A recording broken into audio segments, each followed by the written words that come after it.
Selamat malam teman-teman semua. Terima kasih sudah bergabung kembali di acara Beta Talks malam ini tanggal 17 Februari 2021.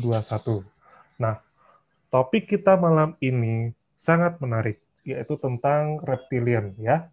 Sebagaimana reptilian ini bukan reptilian yang ada di pelajaran biologi ya, tapi reptilian yang merupakan salah satu ras yang sering kita dengar, ya ras alien yang sering kita dengar ya. Nah, bagaimana nanti informasi tentang reptilian ini akan dibawakan oleh Mas Nur. Silakan nanti teman-teman bisa menyimak acara dari jam 8 sampai jam 10 ya Mas Nur ya. Lalu kemudian Iya, dilanjutkan dengan tanya jawab. Nah, bagi teman-teman yang ingin bertanya langsung pada narasumber, pada Mas Nur Agustinus, bisa raise hand atau bisa mengetik di kolom chat di Zoom malam ini. Nah, tetapi akan apa namanya supaya diskusi kita lebih semarak dan lebih tepat waktu, dimohon untuk pertanyaannya nanti seputar apa yang sudah disampaikan oleh narasumber yaitu tentang reptilian alien. Nah, bagaimanakah ulasannya tentang reptilian alien kali ini? Sekarang sudah hadir Mas Nur Agustinus bersama kita semua. Nah, Mas Nur Agustinus, tanpa berlama-lama lagi, waktu dan tempat saya persilakan. Silakan Mas Nur. ya, terima kasih Mas Reza. Selamat malam rekan-rekan semua, Bapak Ibu dan saudara sekalian yang sudah bergabung di acara ini. Di malam ini kita akan bahas satu topik yaitu tentang reptilian. Jadi reptilian ini memang dikenal sebagai salah satu jenis alien yang banyak sekali dibicarakan, terutama nanti berkaitan misalnya dengan konspirasi, dengan apa ya, eh, ya mungkin juga bisa dihubungkan, ada yang menghubungkan dengan Illuminati ya. Tapi eh, topik ini nanti akan cukup luas, sehingga saya akan coba bawakan dari beberapa sudut pandang supaya kita bisa diskusinya lebih asik gitu ya. Saya akan share screen presentasi saya.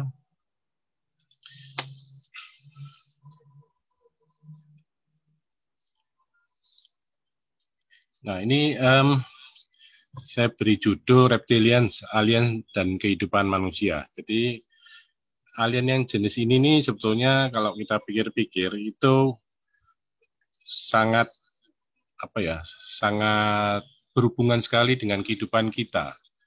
Bahkan boleh dibilang sudah sejak lama sekali.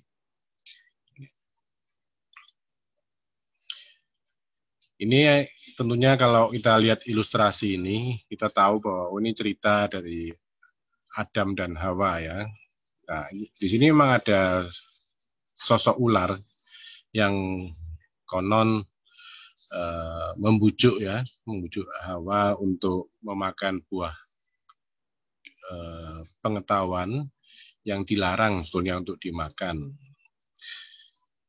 Nah, cuman di beberapa mitos itu ular ini ada yang disebut dengan ada namanya sih sebetulnya kalau kita bisa cari, tapi ada juga yang mengaitkan bahwa ini adalah Lilith. Lilith itu dalam mitologinya adalah istri pertama Adam. Jadi sebetulnya kalau kita lihat bahwa eh, mitos tentang ular ini boleh dibilang sudah sepanjang sejarah manusia.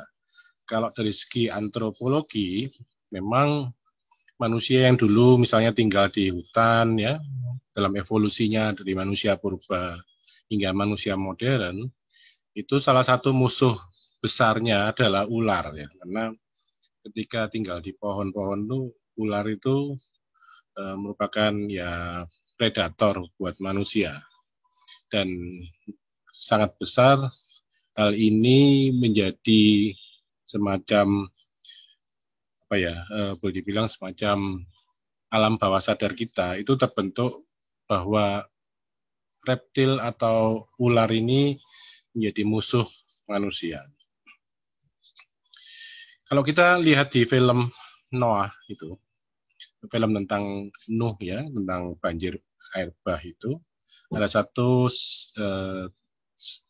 tampilan atau scene ya, scene yang menunjukkan bahwa ketika Adam telah diusir dari Taman Eden itu, dia membawa kulit ular. Jadi sebetulnya ada yang menarik.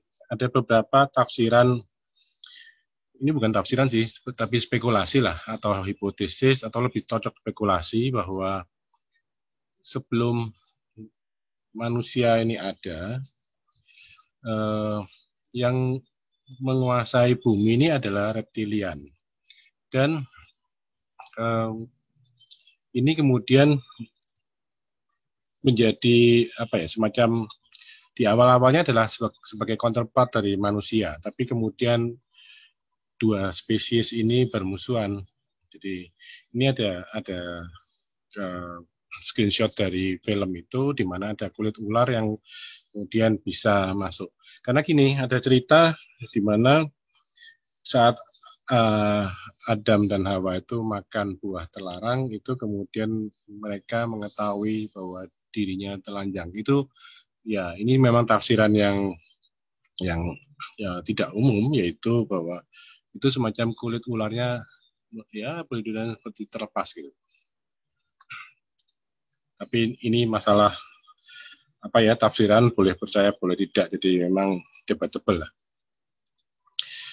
Nah, mengenai ular itu sendiri, kita tahu bahwa ada simbol yang namanya Ouroboros ya, adalah sebuah simbol kuno yang menggambarkan ular atau naga memakan ekornya sendiri. Nama berasal dari bahasa Yunani, aura dan yang berarti ekor, dan boros yang artinya makan, sehingga ia yang makan ekornya sendiri.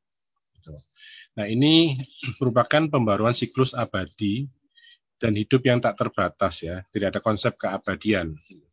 Kita mengenal beberapa konsep keabadian termasuk juga di Nusantara dari bangsa-bangsa reptil, misalnya di kura-kura ya, kura-kura itu termasuk binatang yang dianggap abadi. Hingga misalnya di Candi Syukur dan sebagainya itu ada patung-patung kura-kura besar ya, atau penyu lah. Gitu. Ini ada beberapa contoh patung ya, relief ya, yang berhubungan dengan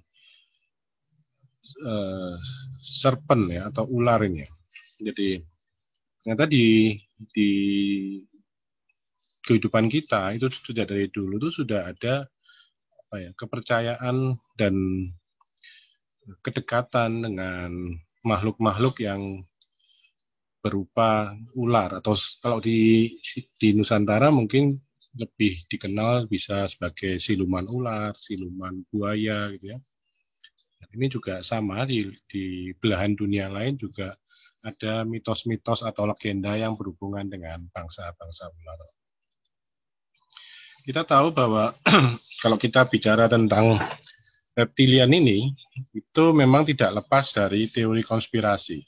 Mau tidak mau akan saya bahas walaupun tidak banyak. Yang mempopulerkan soal reptilian ini adalah David Icke ya. Nah, ini David Icke ini siapa, nanti kita akan ulas ya. Jadi nanti akan berhubungan dengan elit global ya, ada yang bilang draconian royal family. Sebetulnya kalau kita lihat cerita-cerita di masa lalu, terutama di zaman-zaman kegelapan gitu ya, zaman raja-raja gitu, itu kisah-kisah fantasi dari Eropa itu berkaitan dengan naga ya, naga yang diburu ya, ada Dragon Slayer ya, dan sebetulnya naga-naga ini juga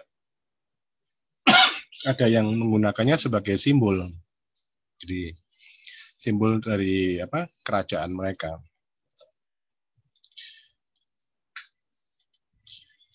Nah, teorinya David Icke tentang reptilian ini memang kemudian membuat orang-orang tuh percaya bahwa reptilian ini berusaha mengontrol umat manusia.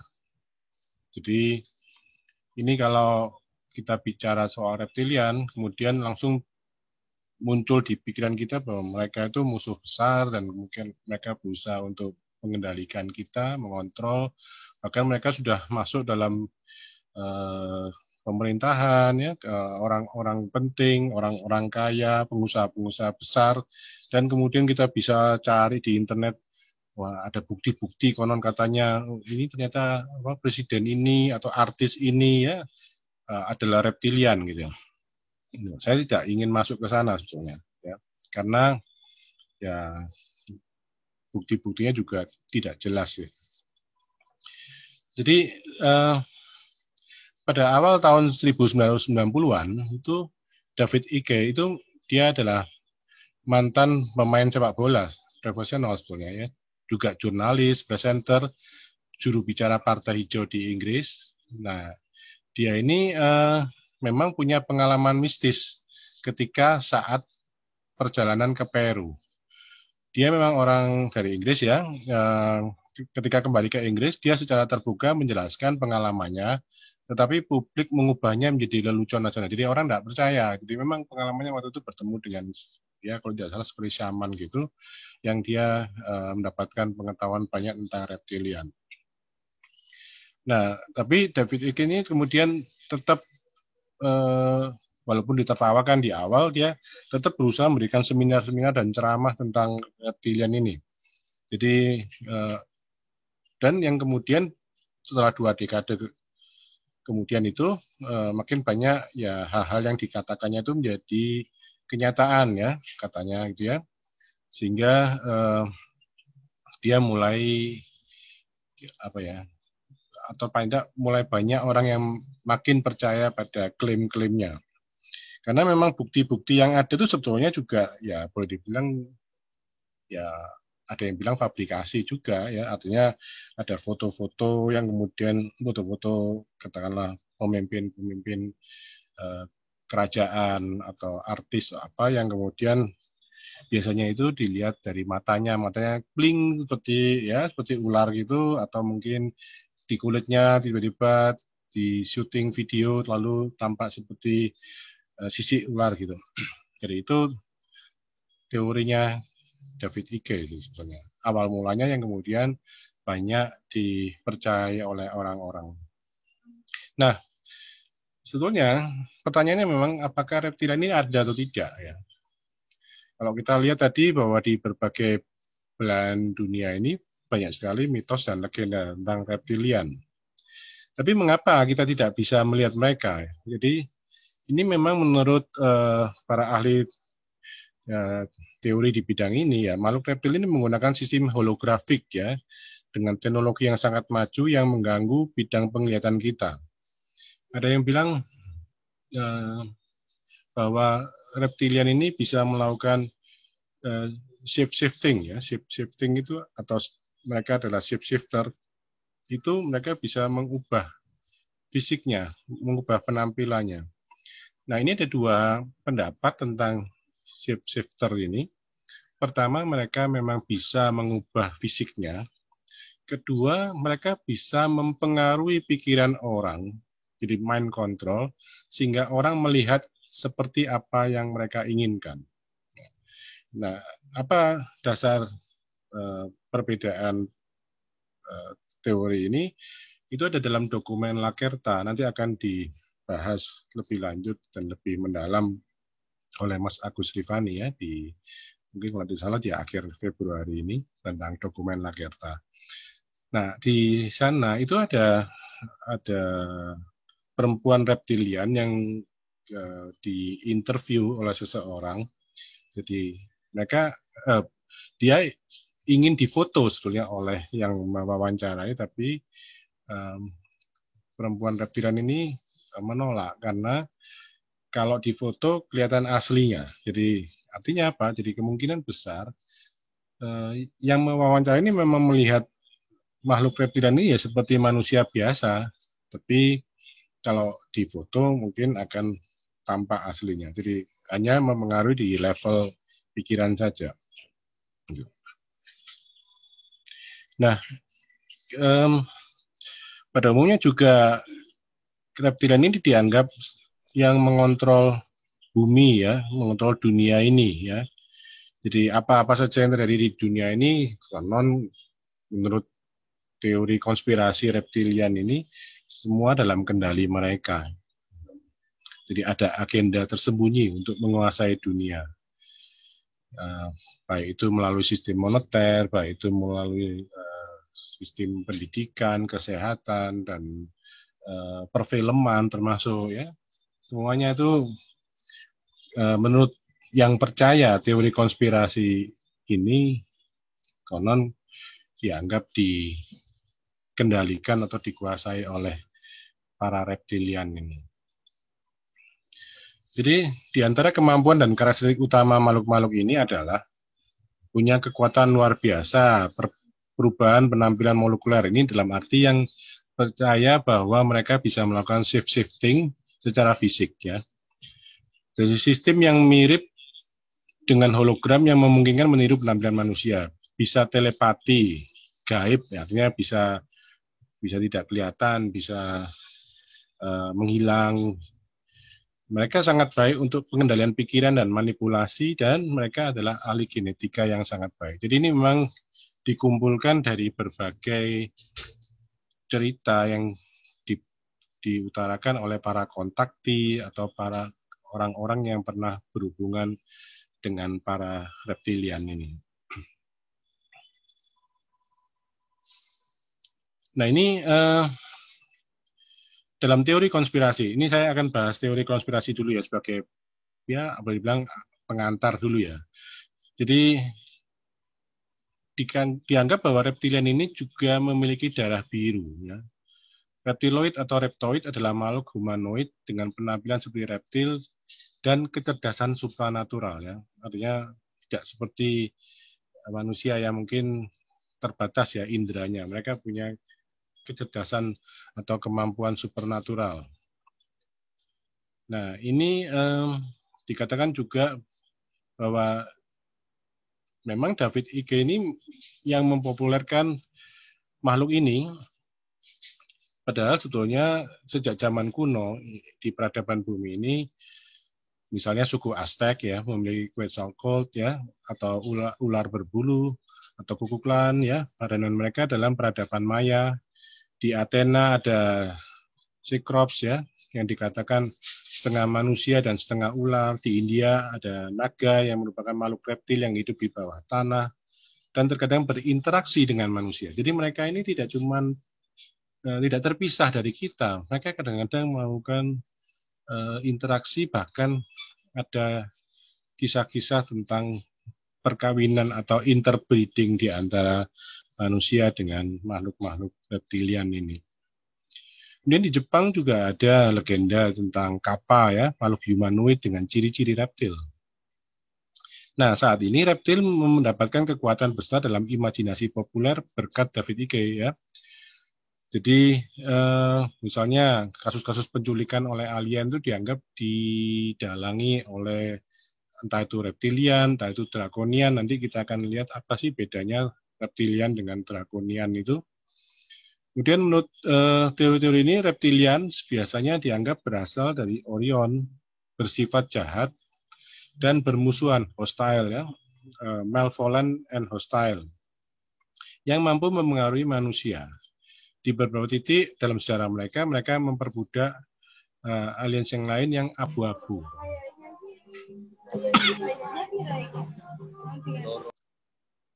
Gitu. Jadi di masyarakat reptilian ini ada hierarki kelas ya. Ada Dracos atau Draconian yang dianggap sebagai keluarga kerajaan reptilian, jadi Royal Draconian Family gitu. Sedangkan crossbreed-nya adalah spesies hibrida yaitu jenis alien grey dan reptilian. Ini kalau kita bayangkan Draconian itu paling apa ya, posisinya hierarkinya paling atas. Kemudian di bawahnya ada reptilian, kemudian di bawahnya lagi nanti ada Greys. Greys ini dianggap sebagai makhluk yang Greys, terutama Greys yang hibrida reptil dan biasanya berukuran yang kecil, bukan Greys yang tinggi besar. Jadi Greys yang kecil ini seperti android atau kelas pekerja gitu, di mana mereka sebagai pekerja dari para reptilian dan draconian. Memang ini jelas belum terbukti secara ilmiah. Jadi kalau kita mau bilang apa buktinya secara ilmiah, ya belum ada. Kita punya bukti-buktinya hanya berupa mitos, legenda, dan cerita-cerita dari orang-orang yang mengaku bertemu dengan makhluk-makhluk ini. Nah, makhluk reptilian ini itu ada di mana ya? Jadi kalau kita lihat sebetulnya kita tahu ada mitologi atau kepercayaan atau kosmologi kuno tentang dunia bawah, underworld. Nah, ini dalam kepercayaan India itu ada namanya Patala ya, yang menunjukkan alam bawah tanah dari alam semesta yang terletak di bawah bumi. Patala sering diterjemahkan sebagai dunia bawah atau dunia bawah ya. Patala digambarkan lebih indah dari swarga atau surga. Digambarkan dipenuhi dengan permata yang indah, hutan dan danau yang indah, dan dimen perempuan yang cantik-cantik ya. Aroma manis mengudara dan menyatu dengan musik yang manis. Tanah di sini berwarna putih, hitam, ungu, berpasir, kuning, berbatu, dan juga emas. Jadi gambaran yang diberikan dalam kepercayaan tentang dunia bawah ini adalah benar-benar luar biasa, indah gitu ya. Kalau kita membayangkan, kalau kita yang mengikuti ya, tidak harus percaya tentang teori seperti Hollow Earth ya, itu ada yang namanya Agartha gitu ya, ada Sambalan sebagainya gitu. Itu atau Telos ya misalnya, itu mempunyai gambaran bahwa kondisi mereka itu sangat indah. Nah, dalam kosmologi Hindu, alam semesta dibagi menjadi 3 dunia ya, swarga, prathivi atau materia yaitu bumi, alam fana, dan patala yaitu dunia bawah. Nah, patala ini terdiri dari 7 wilayah atau 7 loka. Dan ketujuh dan yang terendah juga disebut dengan patala atau naga loka. Wilayah para naga, jadi ada namanya naga loka.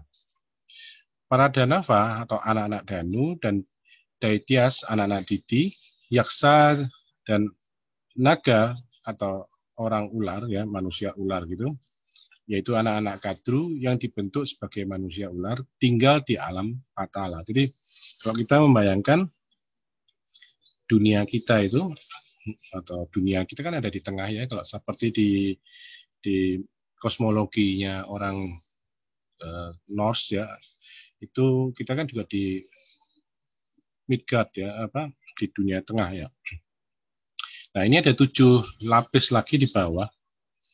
Yang ini nanti kita sebetulnya bisa juga nanti melihat rekaman video dari presentasi yang dibawakan oleh Bli Arya tentang alien menurut Hindu atau menurut Veda. Nah, 7 dunia bawah itu adalah Atala, Vitala, Sutala, Talatala, Mahatala, Rasatala, dan Atala. Ini kalau kita lihat, nanti akan saya coba jelaskan satu-satu, ada hubungannya dengan kasus-kasus alien abduction sebetulnya.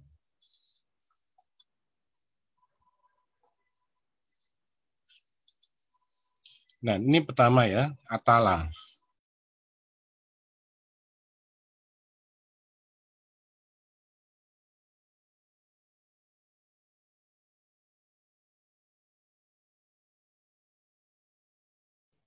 Halo, Mas Nur. Mas Nur, suaranya termute mic-nya. Dari mana tadi? Atala ya. Sudah oke, Mas Oh, Reza? sudah kedengeran. Jadi Atala ini diperintah oleh Bala ya. Bala adalah putra Maya yang memiliki kekuatan mistis. Dengan 1 kali menguap, Bala menciptakan 3 jenis wanita. Yang pertama Swairinis ya, punya kemauan sendiri yang suka menikahi pria dari kelompoknya sendiri. Ada Kaminis, penuh nafsu, yang menikahi pria dari kelompok manapun. Dan Punsalis ya, yaitu mereka yang menyerahkan diri sepenuhnya, yang terus berganti pasangan. Jadi ketika seorang pria memasuki Atala, para wanita ini memikatnya dan memberinya minuman ganja ya, atau kanabis gitu ya, yang memabukkan, yang menyebabkan energi seksual pada pria tersebut. Kemudian mereka menikmati permainan seksual dengan pria itu, yang di mana pria itu merasa lebih kuat dari 10.000 gajah. Ini ceritanya ya. Dan melupakan kematian yang akan datang. Jadi mereka sudah tidak peduli dengan kehidupan di dunia. Ini hampir seperti di cerita Odyssey gitu ya, di mana masuk ke suatu tempat terus lupa. Nah, sebetulnya kalau kita lihat ada banyak kasus-kasus di mana alien contact ya, atau alien abduction itu mengalami perjumpaan dengan ini, atau mungkin yang bersangkutan merasa mimpi ya, mimpi yang real, dia dibawa ke suatu tempat alam gitu, di mana ada perempuan yang mungkin dianggap sebagai sang bidadari agung gitu misalnya, kemudian mengajaknya untuk bercinta. Nah, ini kasus-kasus seperti ini banyak. Misalnya juga kita tahu ada yang mengaku punya anak dengan alien misalnya. Jadi baik itu laki-laki maupun perempuan sebetulnya, jadi hampir sama. Kemudian alam yang berikutnya adalah Vitala. Nah, Vitala ini diperintah oleh Dewa Hara Bava yang tinggal dengan para penjaga ganas termasuk hantu dan goblin ya, sebagai penguasa tambang emas bersama dengan istrinya Bhavani dan sungai Hataki di sini. Ketika api dipicu oleh angin, jadi ini hanya teks-teks dari mitologinya. Minum dari sungai ini, ia memuntahkan air sebagai sejenis emas yang disebut Hataka. Penduduk alami dihiasi dengan emas dan dari wilayah ini. Lalu yang Sutala, ini Sutala adalah kerajaan Raja Bali yang baik gitu ya. Ini ada ceritanya, tapi tidak terlalu berhubungan dengan reptilian. Yang lebih berhubungan dengan reptilian adalah yang loka-loka berikutnya. Nah, saya akan lihat langsung aja ke setelah Tala-Tala ini, yaitu lebih ke bidang arsitek Demon Maya ya, dalam ahli ilmu sihir. Di sini memang ada cerita antara Siwa dengan Maya ya. Nah, kemudian yang Mahatala. Mahatala ini adalah tempat tinggal banyak naga. Jadi ini sudah mulai bicara soal reptilian. Reptilian yang berkerudung, Putra Kadru ya, dipimpin oleh kelompok Krodavasa ya, yang punya sifat pemarah dari Kuhaka ya, Tasaka, Kalia, dan Susena. Mereka tinggal di sini dengan keluarga mereka dalam damai, tapi selalu takut pada Garuda. Kita tahu bahwa ada semacam kepercayaan atau legenda atau mitos tentang pertempuran antara Garuda dengan naga. Contohnya kita kalau kembali ke ras-ras alien itu ada ras avian atau ras karian, di mana ras ini adalah ras burung sebenarnya. Itu memang sepertinya pernah terjadi konflik dengan ras reptilian. Kemudian dunia rasa Tala, itu di telapak kaki alam semesta, bentuk Wisnu adalah rumah dari iblis dan Nava dan Daityas. Di sini mungkin terjemahan yang lebih tepat adalah Asura sebenarnya.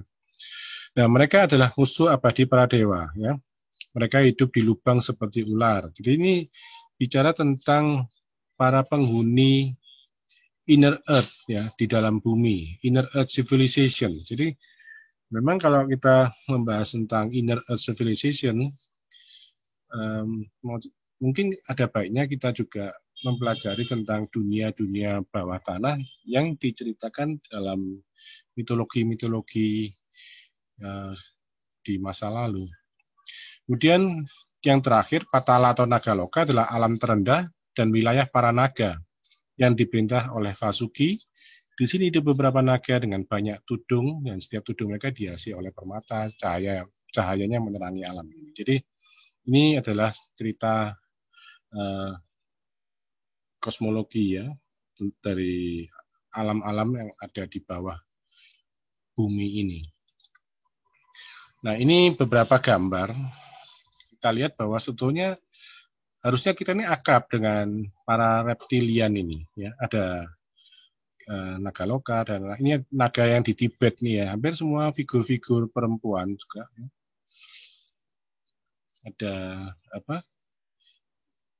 Giant snake water spirits dari Thailand ini juga ada gambarnya. Kemudian relief-relief di tempel atau candi-candi yang ada di entah itu di India, di Thailand dan di Indonesia juga pasti akan ada yang tentang naga atau manusia dengan badan ular ya.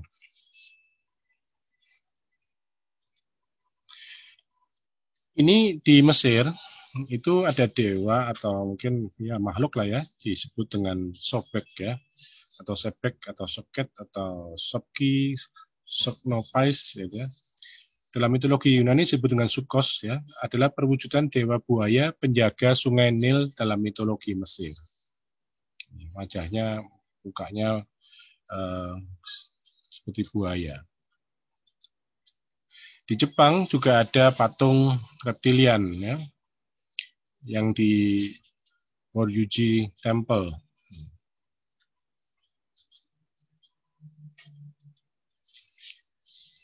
Ini di Amerika Tengah ya, di Aztec gitu ya, di budaya Aztec atau di mana ya, di Maya juga mungkin, atau tempatnya Aztec saya.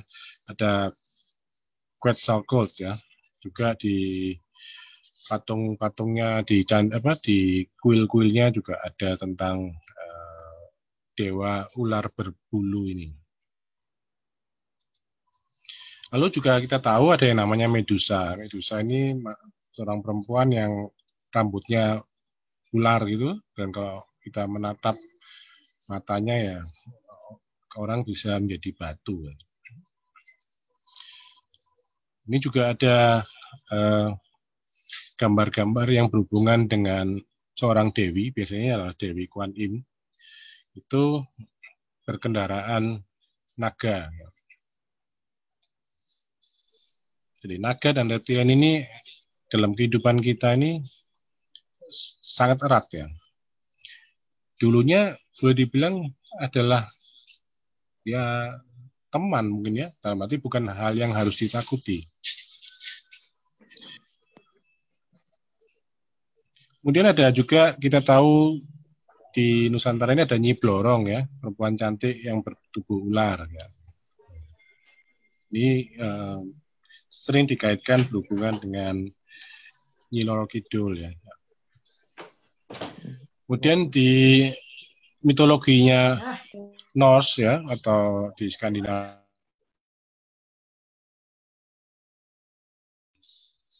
itu ada yang namanya Jormungand ya, sea serpent ya, ular laut. Ini juga ada di pewayangan itu, atau cerita-cerita wayang di mana Bima menikah dengan naga Nini. Kemudian tadi ini Garuda vs Naga ya. Garuda melawan naga. Nanti ini kalau kita lihat, saya akan sambungkan juga kaitkan dengan kisah peperangan di surga. Nanti kita bisa simak. Lalu ada juga mitologi di Sumeria atau juga di Babilonia tentang Tiamat melawan Marduk ya. Tiamat itu sebetulnya ini yang sebelah kiri adalah Tiamat, yang kanan Marduk. Tiamat itu sendiri itu bentuknya adalah seperti ular ya. Ya naga lah ya, naga, dan dianggap sebagai representasi dari bumi sebetulnya. Jadi sebetulnya apakah mereka ini para naga, para reptilian ini sejatinya adalah penghuni asli bumi? Nah, itu menjadi pertanyaan juga. Kemudian di daerah-daerah ya mungkin Viking sana ya, itu atau di daerah-daerah Eropa ada mitos tentang legenda tentang Beowulf ya, melawan ibunya Grendel ini. Nah, ibunya Grendel ini juga sea monster sebenarnya, atau lake monster. Itu dia kemudian menikah, ya kawin lah, interbreeding dengan manusia, dan melahirkan ya monster ya. Ya, Grendel ini.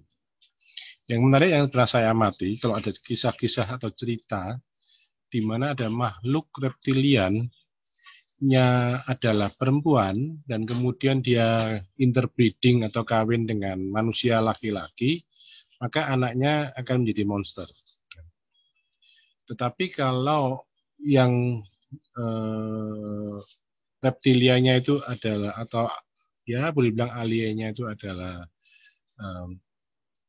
laki-laki, sementara yang dibuahi itu adalah manusia perempuan, biasanya dia akan menjadi orang yang gagah perkasa gitu. Ini juga yang di India ya, ada naga kanya ini. Lalu kita akan coba lihat tentang Inner Earth Civilization. Ini kalau tadi mitosnya, ini kita coba tarik ke yang lebih modern ya. Karena kan mungkin pemahaman orang dulu dengan pemahaman orang sekarang kan berbeda, karena berbeda persepsi, berbeda pengetahuan juga. Ini ada legenda ya, di mana ras Asia dan Nordik itu berperang melawan saurian reptoid di Gurun Gobi dan Agartha untuk memperebutkan tempat itu. Jadi ini memang ada kisah pertempuran ya, saling memperebutkan daerah ini. Mungkin kalau yang lebih tahu tentang Agartha nanti bisa cerita juga ya. Nah ini akan saya ambil dari presentasinya Mas Nugi ya, Exploring the Inner Earth ya, yang disampaikan juga informasinya dari Corey Good ya, bahwa di Inner Earth itu ada makhluk-makhluk yang namanya reptilian dan reptoid ya. Nah, reptoid ini sering disalahartikan dengan grace ya.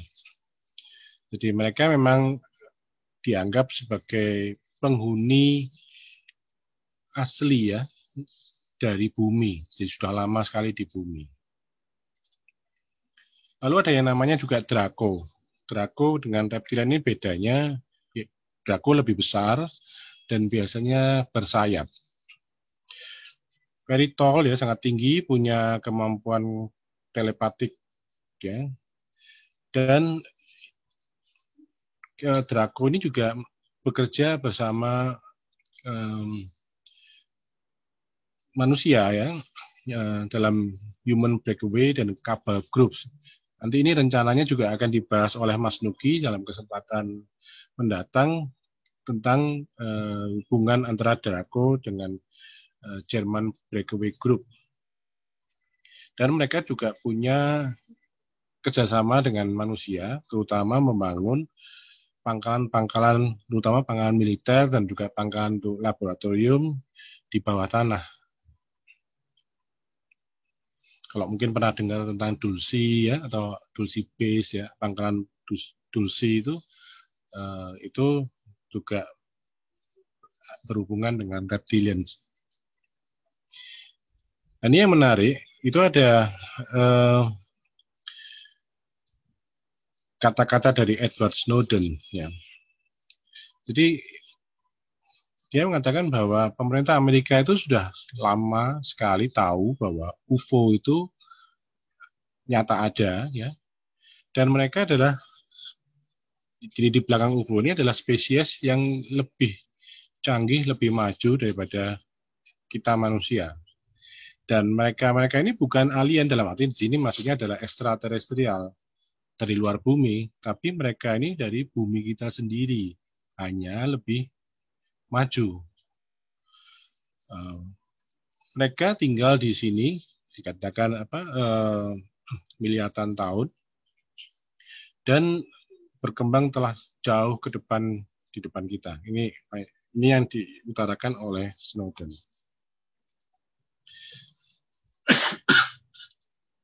Nah, ada teori atau ada sebenarnya anggaplah hipotesis lah ya, bahwa kemungkinan makhluk-makhluk dinosaurus yang ada jutaan tahun yang lalu itu juga mengalami evolusi ya. Ini Dale A. Russell, itu ahli geologi dan paleontologi dari Kanada, itu berhipotesa bahwa ada kemungkinan dinosaurus bisa berevolusi menjadi makhluk dinosauroid yang lebih cerdas seperti manusia. Jadi kalau misalnya manusia ini sendiri berevolusi dari primata gitu, kemudian selama ratusan ribu tahun atau bahkan jutaan tahun, itu akhirnya menjadi Homo sapiens sapiens seperti kita ini. Pertanyaannya adalah, apakah tidak mungkin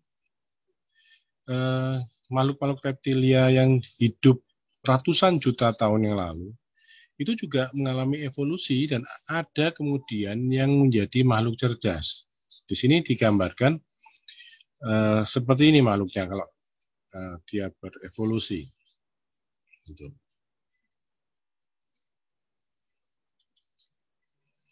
Lalu reptil ini teman atau musuh ya? Jadi tadi memang kita tahu ya ada banyak sekali mitos tentang serpent people ini, lizard people ya. Kita tahu lizard itu musuhnya Spider-Man ya, gitu. Jadi memang dalam beberapa pop culture makhluk-makhluk kadal ini atau makhluk-makhluk reptil ini itu dianggap sebagai musuh atau dianggap sebagai entitas yang negatif. Padahal ada juga yang beranggapan bahwa reptilian ini merupakan pembimbing dalam pengobatan ya, mampu melakukan rekayasa genetika ya. Dan apakah memang ini bisa dihubungkan sebagai demon ya? Ini ada gambar yang saya temukan juga bahwa naga itu menolong manusia dalam navigasi dan pengobatan. Lalu ada dewa pengobatan Asklepios ini, kita tahu bahwa kemudian simbolnya apotek ya, itu adalah ular dengan ada pialanya gitu. Nah, jenis-jenis reptilian ya. Ini umumnya bisa dibagi 3 sebetulnya. Pertama adalah reptoid yang tidak berekor. Sebetulnya nanti akan ada yang berekor juga ya. Jadi ada yang berekor, ada yang tidak berekor. Ya. Umumnya tidak berekor.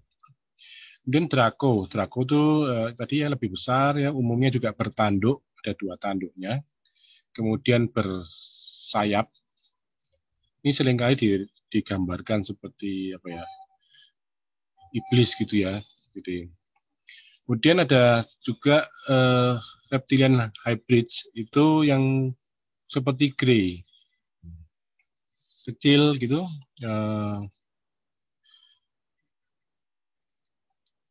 pendek ya, mata besar seperti makhluk-makhluk yang kita kenal sebagai grey. Nah, ini seringkali di film-film juga atau di cerita-cerita dianggap bahwa reptilian itu sebagai demon, makhluk jahat ya. Nah, ini tidak lepas dari memang cerita-cerita atau mitos atau juga kisah-kisah yang dituliskan di kitab-kitab suci. Salah satunya mungkin tadi ya, cerita tentang Adam dan Hawa gitu ya, yang digoda oleh ular. Kemudian ada cerita juga yang di kitab Wahyu, di mana ada kisah tentang perempuan dan naga. Jadi ini kisahnya nanti sebetulnya ini kisah merupakan vision dari Yohanes, salah satu murid dari Yesus ya, ketika di Pulau Patmos. Jadi dia melihat penampakannya ada perempuan dan yang berselubungkan matahari dan dengan bulan di bawah kakinya ya, dan juga dia juga digambarkan menginjak seekor ular gitu. Dan memang ini menunjukkan permusuhan dengan ular. Tapi yang lebih menarik lagi juga dalam kisah itu ada 7 naga berkepala 7 ya di kitab Wahyu atau Book of Revelation ini. Itu di mana naga atau ular berkepala 7 ini nanti melakukan peperangan dengan Mikael dan bala tentara malaikat yang lain. Jadi di sini di Wahyu 12 ayat 7 sampai 9 itu ada cerita bahwa naga dikalahkan. Maka timbullah peperangan di surga. Ini kisah ini kalau kita baca di teksnya itu adalah kisah past tense, bukan akan datang. So ini adalah kisah masa lalu. Mikael dan malaikat-malaikatnya berperang melawan naga itu, dan naga itu dibantu oleh malaikat-malaikatnya. Jadi ini adalah peperangan antar antar penghuni langit, ya. Tapi mereka tidak dapat bertahan, mereka tidak mendapat tempat lagi di surga. Nah, ini kalau mungkin ada teman-teman yang juga kemarin sempat juga berdiskusi di grup gitu ya, tentang jin dan sebagainya, itu hampir mirip bahwa jin juga tidak dapat tempat lagi di langit dan kesulitan untuk mendengar berita-berita dari langit, dan kalaupun mau mencuri-curi berita di langit terus ketahuan, dia akan ditembak oleh para api. Di sini dikatakan di Wahyu 12:9 ini, dan naga besar itu si ular tua yang disebut iblis atau setan yang menyesatkan seluruh dunia dilemparkan ke bawah. Ia dilemparkan ke bumi bersama-sama dengan malaikat-malaikatnya. Jadi kalau kita bicara tentang mitologinya, kisahnya, itu mau tidak mau memang ada benang merahnya, di mana mereka-mereka ini ular tua dan mungkin ras reptilian ini itu kemudian semacam dipenjara gitu ya, dihukum, ditaruh di dunia bawah bumi. Entah secara fisik di bawah bumi, entah secara dimensi lain, itu mungkin kita bisa diskusikan atau kita bisa pelajari lebih lanjut melalui teks-teks yang lain. Nah, informasi tentang Drakonian, karena Drakonian ini dianggap sebagai pimpinan kelompok dari yang punya hierarki yang paling tinggi. Ini ada bocoran informasi dari Letnan Kolonel Gonzales ya, dari Secret Service programnya itu. Nanti ini bisa dilihat juga di presentasinya Mas Nugi tentang Secret Space Program, juga nanti mungkin akan dibahas tentang German Breakaway Group ya. Nah, ini beberapa yang dipercaya sebagai ekstraterestrial reptilian. Pertama yang jenis reptilian. Jadi tadi kan dikatakan tentang reptilian yang menghuni bumi. Oke, ini dipegang dulu lah ya. Tapi juga ada yang menganggap bahwa reptilian ini bukan berasal dari bumi. Misalnya seperti ini, bahwa reptilian itu dianggap asalnya dari Alpha Draconian atau Alpha Draconis ya. Agendanya menguasai dan menghancurkan. Dia bisa hidup sampai 500 tahun ya. Pesawatnya berbentuk seeker ya, atau tabung gitu, atau cerutu, silinder gitu, atau teardrop atau seperti tetesan air gitu ya. Dan teknologinya maju ya. Kemudian yang Draconian juga sama, asalnya Alpha Draconis ya. Itu agendanya adalah master genetik. Hidupnya lebih lama lagi, 1000 tahun. Kemudian bentuk pesawatnya juga sama ya, seeker ya, cerutu itu atau silinder dan circular. Ya. Kemudian dia cenderung antara spiritual dan teknologi. Kemudian ada yang dari Altairian ya, dari Altair atau Aquila. Biasanya ini cuma observe ya, tidak ada niat untuk conquer atau menguasai. Bentuknya ya ada yang circular, bentuk pesawat UFO-nya ya, circular, oval, seeker. Jadi base-nya juga teknologi. Nah, ini dari mana asal ini informasi ini? Biasanya dari para channel ya. Mereka mendapatkan informasi dari secara channeling bahwa ada makhluk-makhluk seperti ini. Tentu ya sekali lagi kebenarannya memang tidak mudah untuk diverifikasi, tapi biasanya cara menilainya adalah membandingkan informasi yang satu dengan yang lain. Lalu ada juga yang namanya Karin, katanya sih asalnya dari Orion ya, agendanya ini suka mencipta gitu ya, suka membuat ya, lebih ke rekayasa genetik ya. atau semacam mungkin master builder race gitu ya, ras yang suka membuat atau membangun gitu. Ini lifespan-nya atau umurnya bisa 15.000 tahun. Lalu bentuk pesawatnya oval seperti cerutu, juga segitiga ya. Nah, alien reptilian sering dihubungkan juga dengan kasus-kasus penculikan oleh alien. Ada beberapa pengakuan saksi yang mengatakan bahwa mereka melihat ada sosok reptilian saat mereka diculik. Sebetulnya tidak hanya reptilian, tapi juga ada yang jenis mantis ya, ada juga yang grey sini. Jadi di sini ada dua jenis grey, ada grey yang di sini yang yang lebih putih pucat gini, sama ada lagi bentuk grey tapi grey hybrid reptilian.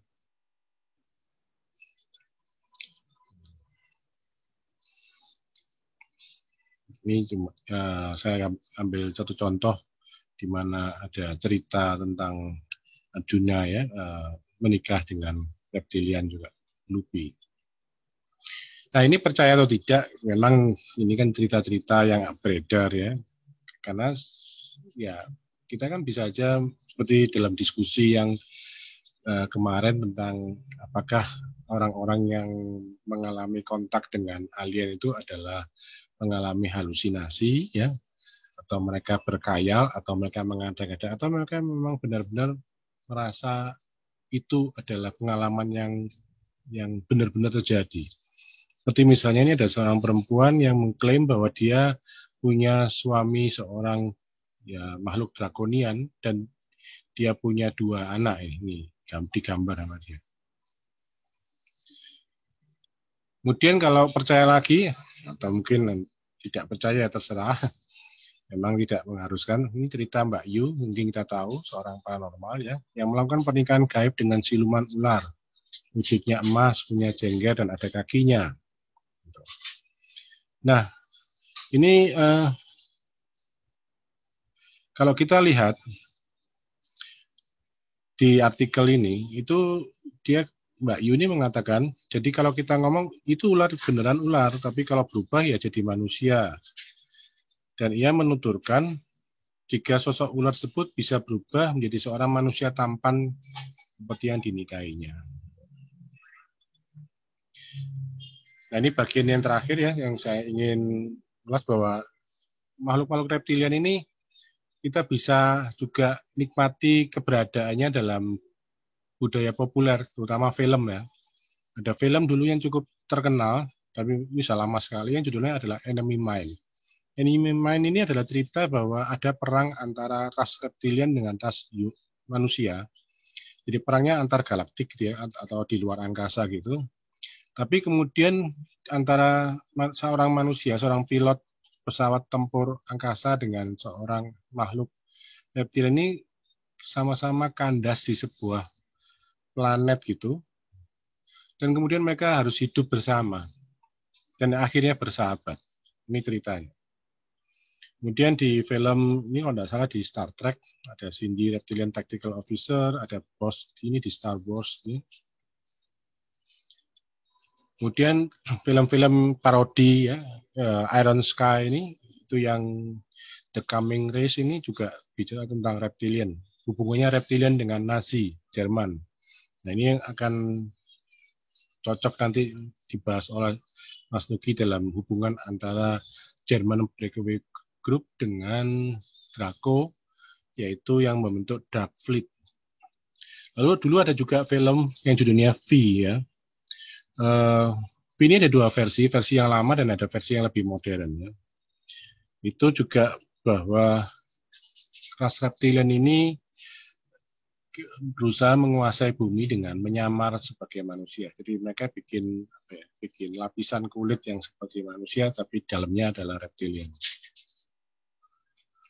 Kemudian kalau kita masih yang pernah mengikuti film pernah ngalami zaman dulu, itu ada film Dinosaurs ya, cerita tentang ada alien dari luar angkasa yang seperti dinosaurus seperti ini. Itu Mas Reza presentasi saya, mungkin kita bisa diskusikan lebih lanjut.